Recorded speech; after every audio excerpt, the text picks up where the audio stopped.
Bismillah.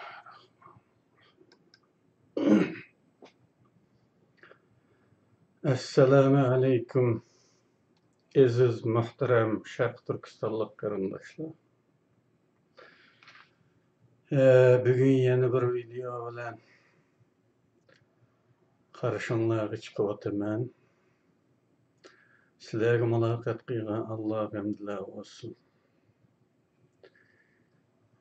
Aldığınki videolarda tilimizge ait bir neçe cümle kıstırma kıp ötkendim. Bu kıstırmalarga karata hele kızgın inkasla talaş tartışlar bolgandek kıldı. Ve kısmen talepler boldu desek mi buldu. Kaşki başka siyasi ve milli psikik teemalarga şunda kızgın bolgan bolsaň ne kadar yaxşı bolatdy. Ahiri bu tilakdaki kızgınlygyňa meni bu teemada sözleşki kıstady. Rastyn desem bu söhbetni kılıştym bekmi közüm qokup durgan halda niyet kıldım. Şoňa miňlarça özür bilen başlaýman. Çünki men tilşunas emas. Bir milletniň fonetikisi, grammatikisi, imlasy degendeklerini tüzüp çykalaýdygan sewiýedeki adam emasman. Sistemalik terbiýe gömügenligimni hemmeňler bilisler. Resmi okugan mektebimni desem, başlangıçnyň 3-nji sinipy. Şu çaglarda medeniýet inqilaby başlanyp, resmi okumaýla tolyk oturuny bitirgen atnagan bir adam. Bu halim bilen tilçilerimizin aldyda bunda ýytamak sakallykyny kılışky peklenmişimniň sebäbi bekmi ýeterlik emas. Şoňa bek zörüriýet ýa-ki mejburiýet boldy depmi aýtalmaýman. Eşek öle havasy kötegejekde atkandek siyasi takdirimizge bevasta alakysy bolmagan bir mewzuga ütüp gitişimmi ança ýakışlyk duýulmaýatdy. Tehimi yaman eğir bolgany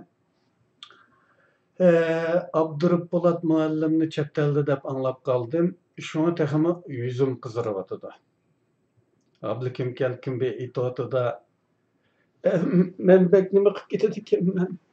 Men bek nim bolap gitip barymän. Digen gokşa men bek nim bolap gitip barymän. Tagdy ýolbas bolmasy go mendek maymunlaryň padyşahy bolup gelişenç täs emasdy, emma Abdurup muallimdek ýolbaslaryň tagdy buluşy maymunnyň jürkini çykyrdygyny enyklyk. Şoňa miňlarça özür bilen başlaýman bu teemany. Ve bu teema gepden gep açy çykyp uzurap gitişi mümkin. Şoňa sabr kılışyňlaryny ütinip soraýman. Başlaýman. Ama bu bir sistemlik ilmi emgek emas. Bunu aldyna ala aýtyp goýay. Tilga alakadar tagdym, bagdym, param bu. Bunu şundagrak gobul kılgaýslar. Rastyn desem til hakkydamy demisek bolmagydek bir munçy gepler barken. Bununla qarap sözlep kessem üzerine toktutanmay kalamam dep maqalawatyman. Şu sebepden uzurap kesse äpo kılarslar dep sorgany. Aldynky söhbetimizden başida til hakkında kiçikkene kıstırma kıp koýgandym go. Şununga karta bäz suallar meydana geldi. Bunun bilen jogap beriş mejburiýeti tupuldy. Rastyn degende men tilşunas hesaplanmaýman dep öpdüm. Men pakatla adetdiki yazgıçy. Benim işiltidigan kuralym til bolganlykdylar. Men muşu tilni kural kılıp matalarymny tokuýdygan bolgaçka emeliýet jarýanyda isqygallarym ýekilligen tejribelerim bar. Ama men hiç kaçan sistemlik terbiýe algan emas. Şoňa mutahassisläriň bar ýerinde meňe söz ýok asylda. Aldığın kıtımda her kandak bir milletinin ortak tili, şu milletning madaniyat markazi hisoblanadigan ma'lum rayonning shivasini asos qiladiganligini degandim. Markaziy dialektni asos qiladi deyiladi bu normalda. Ammo men bu so'zni dialekt degan bu so'zni Uyg'ur tili uchun uyg'un ko'rmayman. Buni nima uchun uyg'un ko'rmaydiganligimni oxirida izohlayman. O'ylab baqdinglarmi? Bu nima degan gapmi shu madaniyat markazini asos qilib degani? Siyosiy markaz emas, madaniyat markazi asos qilindi.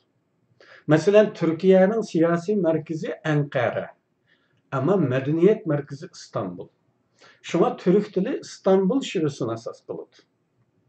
Undaqda Uyg'ur millatining madaniyat markazi qayer? Ürümçimi? Agar madaniyatdan qasdimiz haran-saran yeniliklar bo'ladigan bo'lsa, albatta Ürümçi. Agar milliylik, an'ana, tarix va kültürni o'z ichiga oladigan hukm bo'lsa, u holda yo'q. Ürümçi nihoyatda yosh bir shahar. Şuna hozirgacha Ürümçi shivasi deyishga bo'ladigan bir shivi borliqqa kelganimi yo'q. Aksicha, hala her yerlerden kelgan Uyg'urlar ma'lum o'rtaqlik yaratgandek qilsimi, yana yerlik shivillarni saqlab kelayotgan tozimi abjash bir qaynashma bo'lib turmoqda. Agar Uyg'ur tili yo'qolmagan taqdirda, yana 1000 yil Ürümçi siyosiy markaz bo'lishini davom qilsa, andin ham madaniyat markazi bo'lib qolishi, ham mustaqil Ürümçi shivasi degili bo'ladigan bir shiva shakllanishi mumkin. Ammo bugun buningga tehi atigan. Bundaq bir yerning madaniyat jiltizi bo'lmagan, qadimdan kelayotgan o'ltiraq xalq bo'lmagan bir yerda yeni so'zlarning ijod bo'lish potensiali yo'q. Qashqar qadimiy poytaxt va Uyg'urlarning qadimdan kelayotgan madaniyat markazi. Shundaqla Uyg'ur nupusining eng zich o'ltiraqlashgan rayoni bo'lishdek alohidaliklariga ko'ra, yeni so'zlarni kashf qilish potensialimi eng yuksak. Qashqar shivasi Mahmud Qashqari Türk tili divanini tuzganda. Bu Türk tili divani deganni Türk tillar divani deb tarjima qilinadi. Tillar emas. Arabcha biladiganlaringlar texmi yaxshi bilasizlar aslisini. Bu yerda ko'plik yo'q. Faqatli Türk tili, bijli til bu. Bu Xitoydagi siyosiy atmosfera tufaylidan qo'rqinchlikdan bo'layotgan ish. Türk tillar degan. Mana shu Mahmud Qashqari Türk tili divanini tuzganda bu so'zlikka asos qilgan Xaqaniya tilining bo'shki bo'lib bu Qashqar degan. Mahmud Qashqari Xaqaniya tilini bugun 42 millat yoki etnik guruhga ayrilib ketgan Turkiy millatlarning hammasi uchun o'rtaq tilning asosi qilib olgan. Bugun 42 etnik guruhga bo'linib ketdi. Mahmud Qashqari davridagi bir Türk tili bugun 42 etnik guruhga millat deyilyapti da. Mana shu 42 ga bugungi 42 ning o'rtaq tilida Qashqar shivasini asos qo'ygan. Mahmud Qashqari. Bu udum shundan tartib izchil davom qilib atalmış madaniyat zo'r inqilobining oldiga chiqgan. Uningdan keyin bo'lsa Uyg'ur tilining asos qilinmay butkul Türk tilining asosi bo'lgan Qashqar shivasi birgina Uyg'ur tilining asosi qilinmay tashlab etildi. Ya'ni bütün Türk millatlarning deganimiz 42 ga bo'lingan. Bugun 42 bölünüp ketken 42 etnik grupning hammasiga ortak ola algan Qashqar şivisi. Bugungi kelganda birgina Uyg'ur ortak tilining asosi bo'lishga yaramay qoldi. Nima uchun? Qashqar şivisi chekinish ko'rildimi? Yo'q. Buningga javob berish hali qiyin bo'lgan oq ko'rinishlarga ega bo'lish kerak. Ammo mening farzim ikki xil. Biri hokimiyatning yumshoq zo'rlashi. Yana biri bek sat tilg'ilishtimmi odamning yuzi chimildaydigan sabab bu yurtvozlik omili. Buningdan boshqa sabablar ham bo'lsa kerak. Ammo shuni keskinlik bilan ayta olmaymanki, Qashqar shivisining tashlanib qolishi Uyg'ur tili uchun faqat kriz selib keladi va kelyapti. Intayin xato bo'lgan bir qaror. Shunga asos prinsip to'g'ri bo'lmaganligi uchun Uyg'ur tilidagi masalalar hal qilimi deb uringan sir chigishlishi ta bugungacha tuzalmay kelyapti. Aslida oxirgi imlo so'zligini tuzishdan yoki e'lon qilishdan burun keng ko'lamda fikr elish uchun bir torbet ochilibdi ekan. Buningdan xabaringlar bo'lishi kerak ba'zilaringlarning. Anatil.com degan.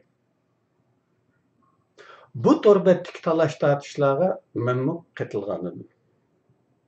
Qashqar pedagogika institutining bir til adabiyot muallim bilan ikkimiz gapimiz bir yerdan chiqib, o'zaro pas yurishib, qo'llashib, butun jamoat fikrini birlikka keltirgandek qilgandik.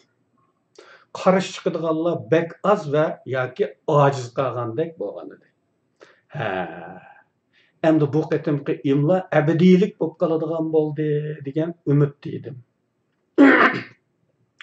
Naytafski imlo so'zligi nashr qilingandan keyin ko'rdimki, yanala atam aytgan bayiqi. Demak, ma'lum bir yot qo'l aralashgandeklar. Chunki fikr elish uchun qurilgan torbetda birlik kelindi. Asosiy iqim. Ammo u nashr qilingan imlo so'zligida aks etmadi. Buningga qarab bir yot qo'l aralashganligini faraz qilish mumkin. O'rtaq tilimiz asos qilish kerak bo'lgan shiva haqidagi qarashimni. Bu qarashni eng avval o'tirib qo'yguchi yanala Abdurup Po'lat muallim. Men bu qarashni vatan ichidagi to'rlarda bayon qilganimda. Haqiqatan demo yurtvozlikqa yotadigan cho'qonlar ko'tarilib, masxaraga uchragan edim. Çiysizlar, uyga chi deymizmi? Tovi degani hamda odamni qoqatmay. Nima degan masxara bu? Degandek inkaslar tushgandi. Ammo buni da'vat qilganlar tabiiyki til haqida aqalli savodi bo'lmagan hamoqatlar, qarqo'saqlar. Shunga ular eg'iz tili yoki ko'ch tili, yeziq tili degandeklardan xabar yo'q.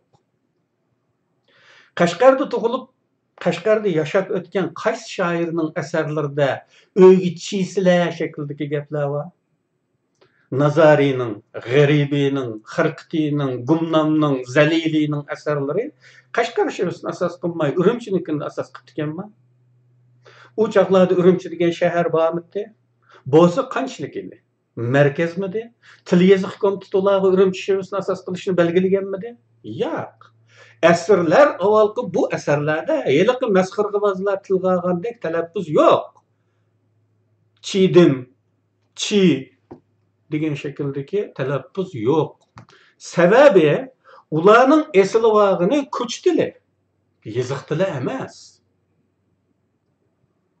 Qashqarda yangi so'zlarni asos yasash, kashf qilish potensiali yuksak dedik. Qashqarda nayt tizli yangi so'zlar paydo bo'lib turdi. Xitoycha ism so'zlarga, yangi shaylarga chapsal uyg'urcha ismlar qo'yilib turdi. Ammo bu Qashqar tili qoladi, keyin unutilib ketadi. Bu tilimiz uchun nayt zo'r yo'qotish. Masalan, Xitoylar yasagan Kol traktör deyildiğen en küçük türdeki bir narsa var, bir vasıta. Kaşgarda derhal sopek dep isim koyulgan idi. Ama en yeni imla sözlüğüge qarap baksam bu söz sözlükке kirgizilmepti. Kaşgarlıkның mandalam devagan gibi deyilgen buluşu mümkün. Söz degen mandalam devriş bilen başlanganlygını bu tilçiler tasavvur qıp bakmaganmydy? Til degen bir xil parol. Parol iki kişi yoki iki tarafdaki kişiler arasında kelişip verilgan belgiden ibaret. Bunu qandaq kelişip verişinin aldın bekitilgen prinsipi yok. Qandaq kelişip alsanız boluverdi, özara uqşalısınızla rolunu jary kıldıgan boludu. Xuddi şundaq. Tilmi bir millet kollektifi arasında kelişip verilgan paroldur. Söz bolsa söz. Mänisiz tavuşlarning bir kişiden barlyk kelgen. Mänisiz tavuşlar birlikidir. Mäna kollanğuçylar tarafidan yüklüdür. Aslida mänisi boladigan bolsaydı biz ma'lum tavuşlar gruppasyny boludu, yana birlerini bolmaydı dep ayırsak. Ama ma'nany özümüz yükleydigan bolgaçka bir sözüň özüde günah yok. Şoňa sopek degen sözüň aşy kadirlik tilçilarga nemesi yaramay kalganlygyny düşünmedim. Sizler bir tefekkür sınıfı elip berip tecrübe qıp görüňler. Közüňlaryny jumuň aldy bilen ma'lum bir sözüň en dastlap peýda bolgan çygyny birinci egizden çykyp atgan wagtyn tasavvur kılňlar. Bu başkalar üçin mänisiz tawuşlar gruppasymy emasmy? Keyin tunji sözlügiçi bu tawuşlar gruppasyny nime mäna üçin işletgenligini izahlaydy.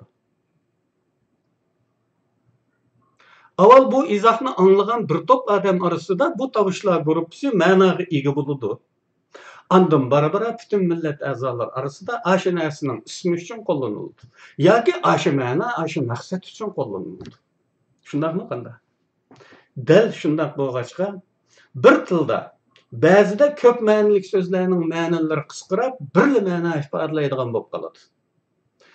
Bäzi bir mänilik sözler işletkiçiler tarafidan başka mänilerde kollanış jarýanyda köp mänilik sözlerge aýrylyp galady. Hatta aslındaki sözlük mänisinden çetnep tamamen başka mäna berdigan sözge aýrylypmy galady. Bu işletkiçilerge baglykdyr. Şoňa bäzi sözler işletilmeslik tüpeýledin istimaldan çykyp galady, unutulup gitdi. Milletden sözlükden çykyryp taşlandy. Bäzi sözler asli keliş menbäsi bilen tamamen yat bolgan mänilerde işletilişi mümkin. Asli keliş menbäsi degenimizde başka tıllar. Bunungumy bäzi gyryndaşlar bek ufurunup, küçünüp, tüzetmekçi bolup kıýlandy eken. Bununmy pakatla hajat yok. Yani ma'lum chet el tilden kirgen söz, ma'lum tawuşlary çüşüp galgan yoki özgürüp ketgen halda tilimizge özleşken bolsa, yoki mänisi asli menbädeki mänisiga alaqsız bir mänede işletilip atgan bolsa, şu tilni biladigan gyryndaşlar küçünüp gitadiganlygyga şahit oldum. Meselen, Uygur tilideki yaxşı, obdan degen sözlerge mänidaş işletildigan belen degen söz var. Bu söz asli farsçadan kelgen bolup, aslisi belend aýgydy bir diwa. Bu söz özbekçege aynan kabul kılıngan. Mänisi igiz, yüksek, yuqry. Ama bizdikiside bir harf düşüp kalgan, mänisi tamamen münasibetsiz. Biz yaxşı degen mäni işletimiz belenni. Bu halda bununla küçüniş gerekmi? Yok. Eğer farsça sözleyip bolsak ve muhatabımız, yani söhbetinin objekti farsla boladigan bolsa ve bunu hata talaffuz kıysak, hata manada işlesek bolmaydy. Lekin biz Uygurça söz orunda işletip atgan ekenmiz, farsçadaki aslisi bilen hiç qanday alakamız yok. Xuddi şunda. Bäzi Arap sözlerdimi bunda Allah görülse, Arapça biladiganlar küçünüp əslisi mundaq deyişib tüztüş görünüşür ekan. Nima haceti? Biz Arap sözlemeýotymyz. Anlagıçymı Araplar emas. Yakında til qoğduqçı qarindaşlar tekşilik ölçeydigan bir asbabning resmini chiqarib, ismini so'rashdi. Uyg'urchada shayton deb atalgan bu asbab haqidami ba'zi qarindoshlarımning chin qilib avara bo'lganiga shohid bo'lgan edim. Bu ism xato qo'yilib qolganmish. Ne kadar bema'ni. Şeytan degan yo'ldan azdirdigan narsa tursa, to'g'ri yo'lga boshlaydiganmi shayton bo'lamdi. Ne münasebeti? Bu şekilde sözler degan turdaki söz bulup şekli okşaydı. Ama emniyette tamamen başka iki söz bu. Mesela at bir yuguruk hayvanın ismi. Şunada şundakla at. İsim degenin yeni bir xil atılışı. Bu şekilde söz. Emniyette bir sözün iki xil ma'nisi emas. Şekli okşaydigan başka iki söz. Men 1985-yılı Til Yazık Komitetidagi tilchilar bilan bir yezishma talash tortishida mushaqda yozgan edim. Asli ben bir maqala yazıp yollasam, bu maqalani basmay bana xat yazdılar. Xatını talash tortishdi oldik. Bir qancha u yoqqa bu yoqqa xat almış. Şu çağda men aş xitimde ashaddiy ikki uchdiki ikki so'zni misol qilganim yodimda. İki uch. Birisini nan degan so'zni. Yana birisini pok degan so'zni. Pok degan so'zni agar tamoq yeyotgan chig'imizda bir tilga olsa, cho'qim ko'nglimiz elishib, qusib yetayil deb qolamiz. Ama bu sözünü bilmeydiğin birisini yana desek, o kişide hiç qanday g'ayri inkas ko'rilmaydi. Buningdan mı? Tilning kelishib elingan parol ekanligini ko'rib yetalaymiz. Başka milletning bu paroldan xabari bo'lmag'achqa, parolimiz uning uchun ma'nisiz tovushlardan iborat. Yana bu üç tovushni yeydigan eng esil bir tamoqning ismi qilib ishlatgan bo'lsak edi, birinchi kunidan boshlab bu söz tilga alinganda şöligey bazlarimiz gıdıklangan bo'ladi. Ko'nglimiz elishmay, aksicha. Hergizmi g'alatilik, g'ayrilik his qilinmaydi. Agar tovushlar to'piga keyin ma'no yuklanmay, o'zida ma'noni quchoqlab tushadigan bo'lsa-edi, balkim insoniyatning tili har xil bo'lmaydi, bir xil bo'ladi. Til shunday ajoyib g'ayri ijtimoiy hodisaki, uni kural deganimizda, bir kural, sayman deganimizda, başka barliq kurallarning oldi bilan nazariysi, sxemasi ishlanib, ondan amaliy modda holati yasaladigan bo'lsa, til hech qachon avval nazariysi, grammatikasi, imlosi, fonetikasi tuzilib, ondan maydonga chiqarilgan emas. Avval shayning o'zi, ondan nazariysi maydonga kelgan. Tam ta'tuf. Ben yeni imla sözlüğüge ko'nglimda ma'lum son bo'lgan holda mush söz yo'q-ku deb qarab baqdim. Haqiqatan yo'q chiqdi. Mush so'zni cho'qim mushundaq kirgizadi-ku deb qarab baqqanlarimmi farzimdikidek chiqdi. Masalan, Uyg'urchadagi sho'xla degan so'zmi kirgizilgan. Pomidor degan ruscha so'zmi kirgizilgan. Nima keragi bordi? Tilni birlikka keltirish varmı yoki ko'pxillashtirishmi? Bir millat uchun birlikka keltirish var albatta. Andaqki Uyg'urchasi bo'lgan bir so'zning chet tilchisini kirgizishning hech qanday hojati yo'q aslida. Ammo ba'zilar uchun bu bir xil madaniylikning alomati hisoblansa kerak. Yana nurg'un so'zlarga maqsadlik holda qarab baqdim, o'ylaganimdek chiqdi. Ba'zilar hech yo'q, ba'zilarining xato nusxasi. Tacavuzcu hükümetinin bir muassasesi bo'lgan Til Yazık Komitetining tuzgini cho'qim Uyg'ur millatining foydasini ko'zlagan holda bo'lishimi notayin. Bu nuqtani hammaylar e'tirof qilishimiz kerak. Xitaylar koni milliy yo'qotish siyosati davrida, ya'ni burunqi yo'qotish siyosatida asta-asta yo'qotish belgilangan-ku. Uyg'ur tilini tadrijiy holda Türk tillar oilasidan chiqarishni plan qilgan edi. Andaqken Uyg'ur tilidagi barliq turkiy tillarga o'rtaq bo'lgan ba'zi aloyidiliklar tadrijiy amaldan qoldirilishi kerak bo'ladi. Talaffuzlar, söz normalari cho'qim burunlanishi kerak. Bo'lmasa qanday bu maqsadga yeta oladi?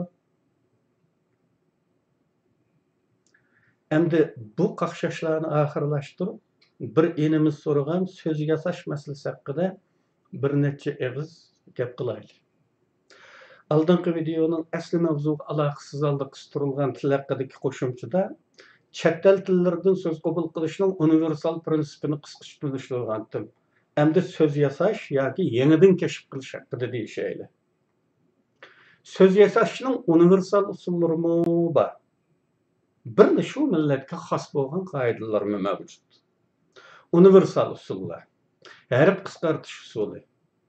Uchar taxsining İngilizce atılışdaki 3 sözünün baş harfleri elingan halda yasalgan UFO. Birleşken Milletler Teşkilatı degan ismning her sözünün baş harflerini qisqartib yasalgan UN. Uyg'urchadagi BDT yoki texmi to'g'risi BMT.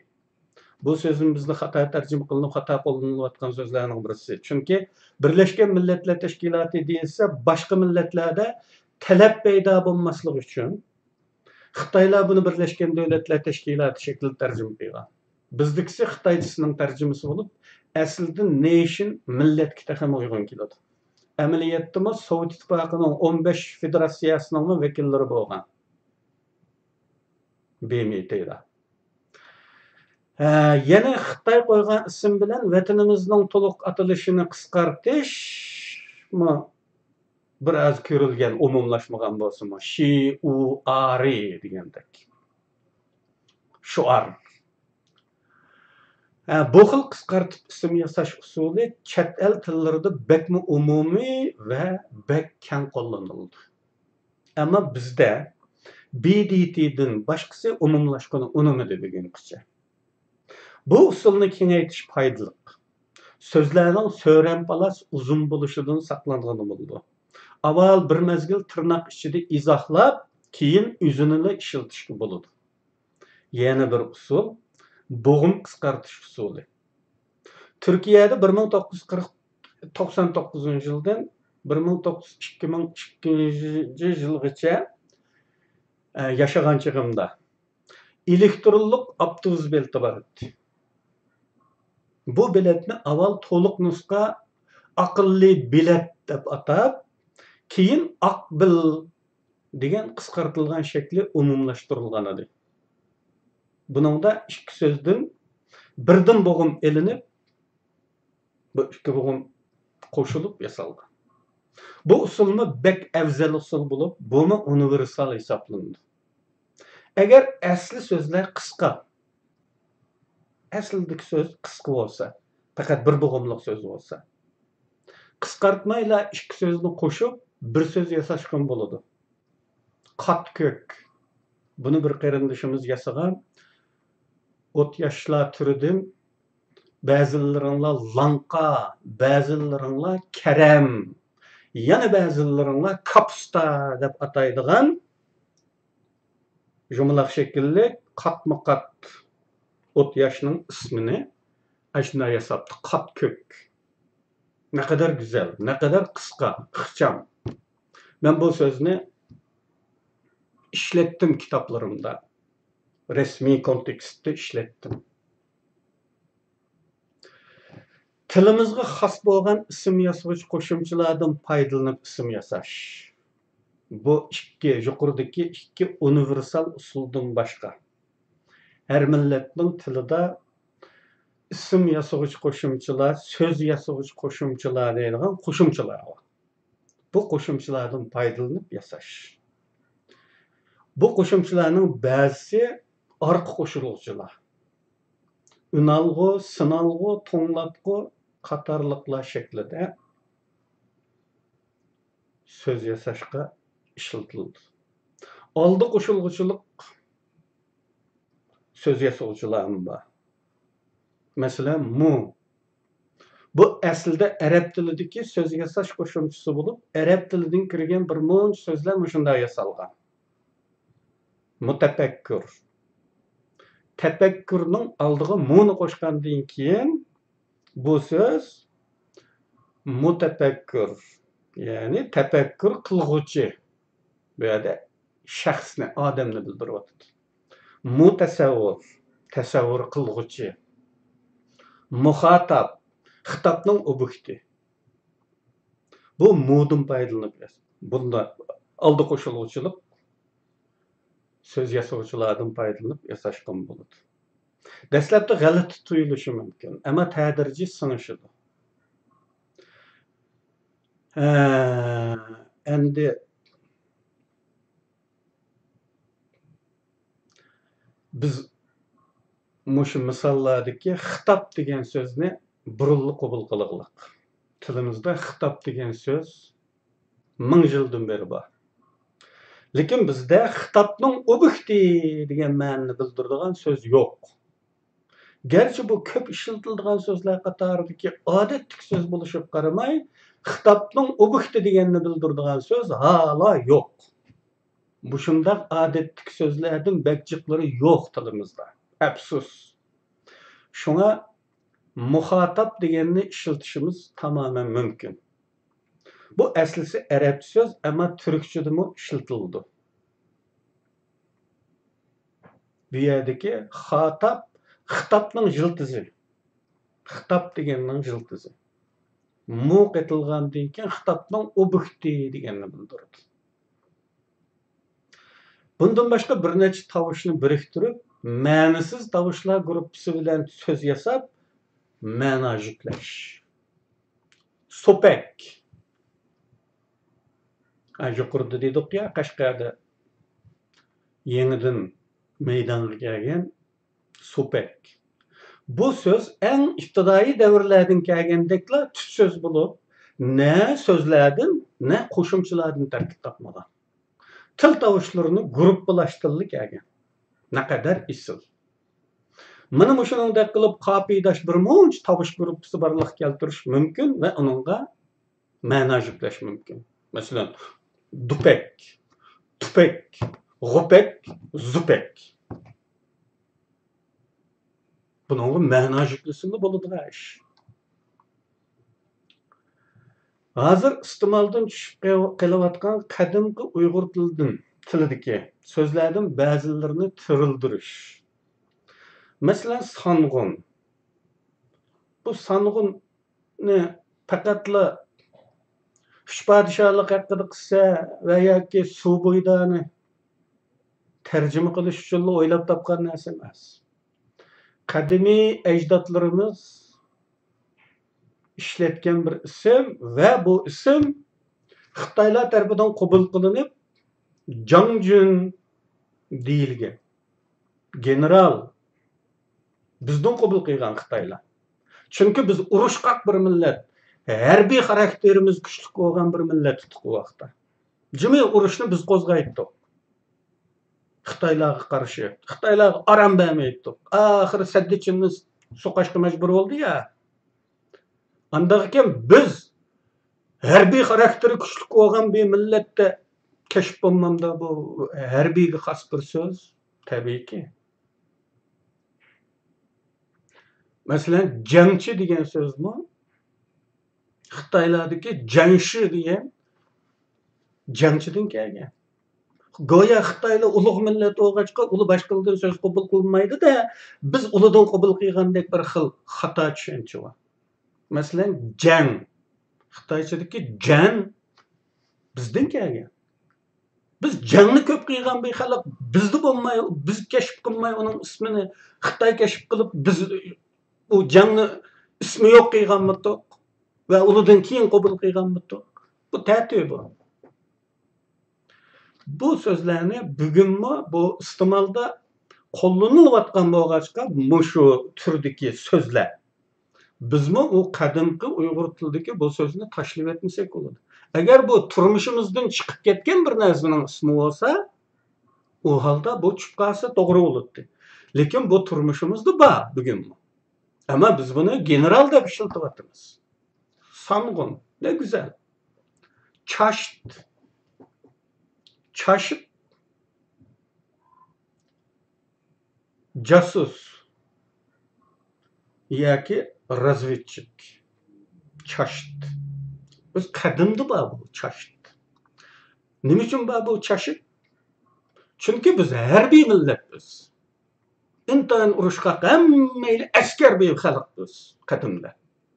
Onun için bu harbiy aloqador ismlar bizda aslida bor. Buni faqat biz ishlatmay tashlab etdik. Yenilar bizga qiziq tuyuldi. Çaşt. Qurbeshi. Qurbeshi polkovnik tang bir unvon. Bu qurbeshi tilimizda taki 30-40 yillargacha mavjud. Masalan, 30 yillardagi xalq qo'zg'olonlarida Qashqar voqealarini o'qisanglar tarix materiallaridan Yusufjon Qurbeshi degan bir ism uchraydi.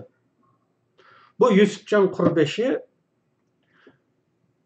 Sovet ittifoqiga qarshi kurash qilgan mustaqillik jangchilari, ne? Sovet ittifoqi bosmachilar deb anda sat ism bilan umumlashtirdi. Aşı basmachilar deb salbiylashtirib atalayotgan mustaqillik jangchilarining qo'mondonlari Qurbeshi deyilgan. Shu Yusufjon Qurbeshi 27-yili Sovet ittifoqi tavasida basmachilar eng oxirgi qarshiligidan keyin tamamen tuproqni tark etib, ba'zilari Afg'onistonga qochgan eng oxirgi qo'mondon Ibrohimbek degan va ba'zilari Sharq Turkistonga qochgan. Şu qaçqanlarning birisi Yusufjon Qurbeshi, yana birisi bizning Sharq Turkiston Islom Jumhuriyatining qurilishida harbiy jihatdan tayanch rol oynagan Setovaljijon. Özbek polk.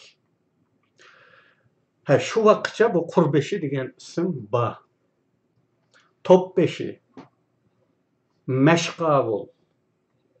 Mashqavul degan inglizchadagi trainer degan shu. Konstruktorma indami otiladi bu mashqavul. Bu askarlarni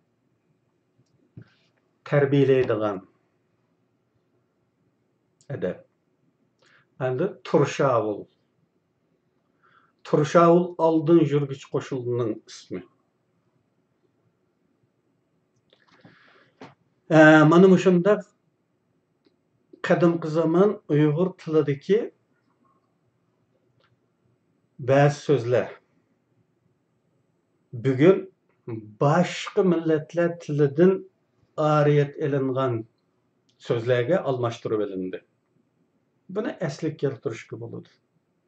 Gerçi umumlashtirish bek tez.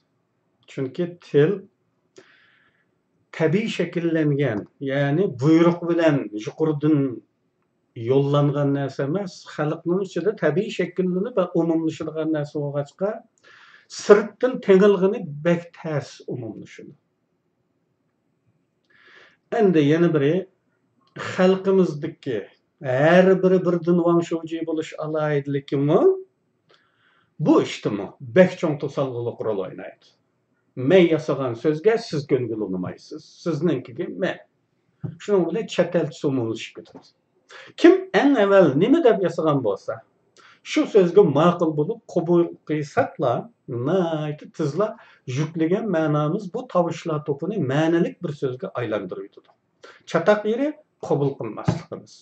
Aslida har qanday bir chet el so'zni qabul qilganimizdan ko'ra, biz eng yaratmaydigan qo'ng'altoq Uyg'urdan biri yasagan bo'lsa-mu, şunu qabul qilsak, bu bizning milliy so'zimiz bo'lib qoladi. Şuğunisi xarakterimiz bu işlemi načarlıqını jari qıldırdı. Söz yasaşqa həvəslik qarindaşlarga bir tavsiyem şuki, Uyghur tilida bar bolgan sözlerni yo'q hisoblab, o'zingiz bilmaganlikdan, uningga yangidan söz yasab o'ltirishdan saqlanish uchun Uyghur tili g'azinangiz boy bo'lishi kerak. Bo'lmasa atom davrida yog'och velosiped kashf qilgandek ish bo'lib qoladi. İnkaslardan qaraganda til qo'g'dug'chilarimiz haqiqatan bek oz so'z biladiganlardan mutashakkilda qiladi. Şuna nayt köp söz bilişiniz şart. Şu haldımı yeningizde bir izohliq sözlük bo'lsa, texmi yaxshi. Lekin yana shu mesanizda bo'lish kerakki, izohliq sözlükkimi kirgizilmagan so'zlar bor. Shundaqla izohliq sözlükning o'zi mutlaq haqiqatmi emas. Unimi odamlar qiyg'achqa mukammallikdan yiroq. Yana bir ishim bor. Allaqachon tilimizga kirib o'zlashgan asrlardan beri işletilayotgan sözlerning o'rniga söz yasab avara bo'lmasanlar bo'ladi. Bu chet el tilidan qabul qilingan bo'lsa-mu mayli. Umumlashib bo'lganlikdan. Va shundaqla dunyoda birmi sap milliy til yo'q. Buni bilishinglar kerak. Uyg'ur tili texi xeyli sap hisoblanadi. Masalan, ingliz tilining 70% başqa tillardan qabul qilingan söz.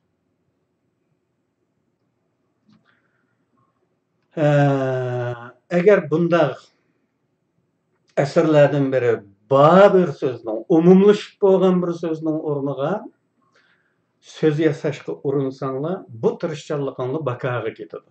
Yasagan sözinglar o'zlashmaydi. Sababi til tabiiy shakllanadigan narsa dedik. Tabiiy chig'irga tushib oladigan bir xiladisi bu. O'zi tabiiy shakllandi, bir tabiiy aldı bir chig'ir hosil qiladi. Bu chig'irni keyin endi tilchilar nazariyalashtirdi. Mush chig'irga asoslanib. Ya'ni o'zi bir yasab olgan bir nazariya sirtidan tilning ustiga tengilmaydi. Tilning o'zida tabiiy shakllangan bir qoidalar bor. Shu qoida nazariyalashtirildi. Ondan ko'ra tilimizda tehi echilmagan bo'zdek nurg'un ilm sohalarining kasbiy so'zlari, ruhiy holatlardagi nozik hollarni, o'zgarishlarni, ifodalarni bildiradigan so'zlar yo'q. Psixologiyaga, falsafaga, xalqaro munosabatlarga, astronomiyaga, bu bakchiq sohadagi so'zlar yo'q Uyg'ur tilida. Bak yetarsiz. Mana shundaq yo'q bo'lgan so'zlarni yasash yaxshiroq. Buni agar chet el tilidan qabul qilinib, umumlashib ketsa, oqidan yasalgan so'z o'xshashli o'zlashmaydi. Buningga bizning tilchilar yasagan unalg'u, sinalg'u, simchalg'u turdagi so'zlar jonliq bir misol. Bu so'zlarni bilarmanlar ancha-muncha ishiltidi. Dehqonlar ishiltamdi. Ularning milliy tilining sopligi degandek cho'ng gaplar bilan ishi yo'q. Dehqonning, ishchining, bu odatdagi fuqarolarning unda ishlar bilan kari yo'q. Ular tiliga nima kerak shuni davrida ular. Milliy tilining sopligini qo'g'daytim deydigan unda bir ruh uludi yo'q, unda ong yo'q.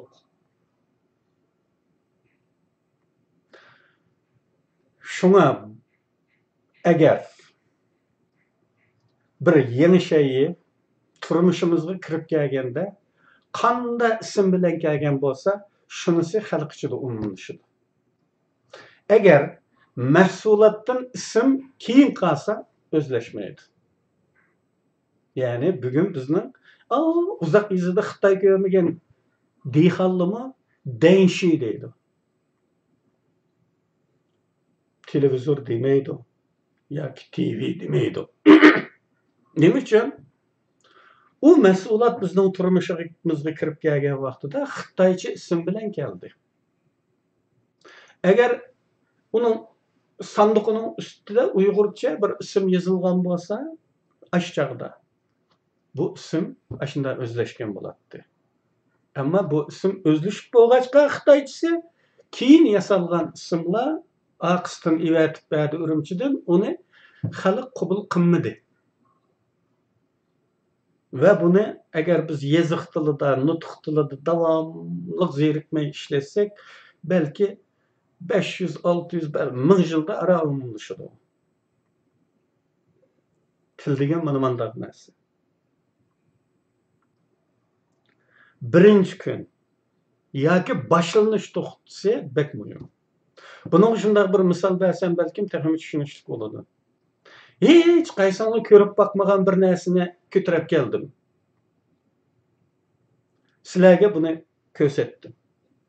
Va nima bu degan savolingizga bu g'upak desam, sizlar bu narsani g'upak deb qabul qilamsizlar yoki buni yotang'urib topdim. Buning ismi undaq emas deyalamsizlar. Yoki bu degan g'upak emas, dupek deyalamsizlar. Diyolmaysizlar. Yoki bir bola dunyoga keladi, uningga qanday ism qo'ysangiz, u shundoq atalib, shundoq umumlashadi. Ism bilan bir gavdilishib ketadi. Başlanışida nima degan bo'lsangiz, shu singishidi. Keyin ism o'zgartganlar bo'lsa-mu, bular nupsda qog'ozda qoladi, kishilar yana uning burun qismini atishadi. Bu shunga o'xshaydi. Yeni bir mas'uliyatning milliy tilda ismi bo'lish uchunmi va boshqa nurg'un til masalalarini tubdan hal qilish uchunmi hokimiyatning dastiki shartdir. Hokimiyat bo'lmay turib ko'p ishlarni qilib ketgili bo'lmaydi.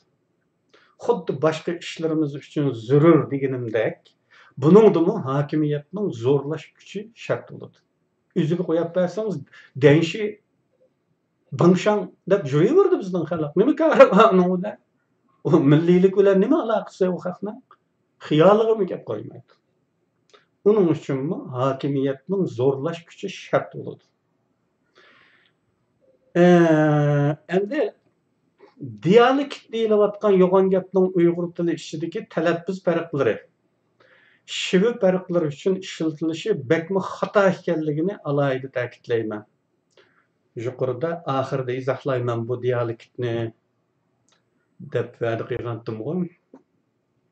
Dialekt degan bir rayonning eg'iz tilini yana bir rayondagilar %100 tushunolmaydigan darajada bo'lganda qo'llaniladigan bir atalg'i bo'lib, bu Xitoy tili, arab tili qatorliqlarda mavjud farqlarning ismidir.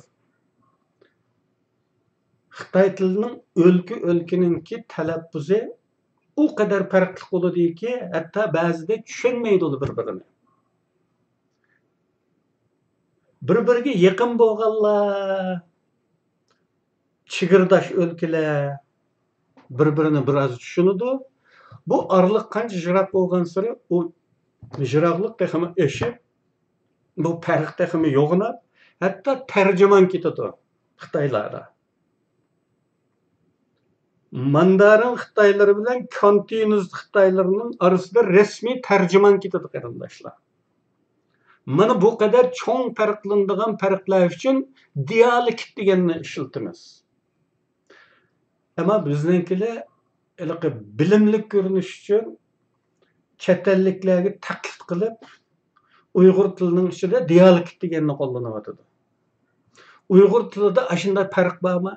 Bir rayon bilan bir rayonning, bir viloyat bilan yana bir viloyatning orasidagi tilda shunday tushunishmagidek farq bormi? Yo'q. Uyg'ur tilida bunday tushunilmadigidek rayon farqlari yo'q. Uyg'urlardagi eng alohida shiva Lopnur shivasi. Lekin unimi to'liq tushungani bo'ladi. Shunga Uyg'ur tilining ichki qismidagi farqlar uchun shiva desak to'g'riroq bo'ldi. Amaliyotda turk tili degan bir til va bu tilning dialektlari bugungi turkiy millatlar tilidir. Yani dialekt deganning bildirdig'ini bizning tilimiz bilan turk tilining orasidagi farqni, bizningki bilan qirg'iz yoki qozoq tilining orasidagi farqni bildiradigan bir so'zdir. Buni Qashqar shivasi bilan Xotan shivasi yoki Turpan shivasi orasidagi farqqa ishlatish bakma xato. Bizninkilarning buni Uyg'ur tili shivalari uchun ishlatish tamamen taqlidchilikdir.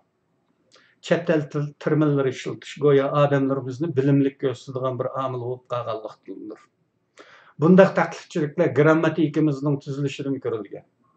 en deslepki Uygur til grammatikisi Rusçunu ilgili tamamen alaksız bir tilni.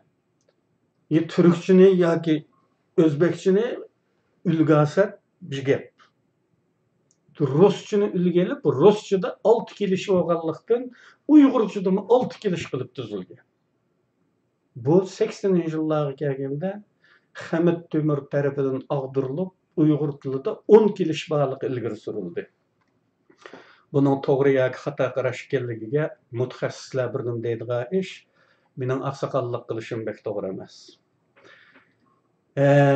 Menimçe bugün til hakkında muşunçilik sözlüğüm geldi. Karısam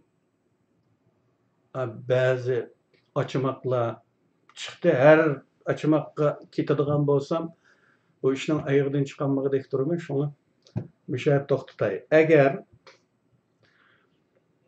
düşünüksüz olan taraflı olsa, düşünüşke heveslik taraflarınla olsa, inkasta sorusanlar inşallah onu cevaplaştırışım. Hayır hoş. Allah'a emanet olun.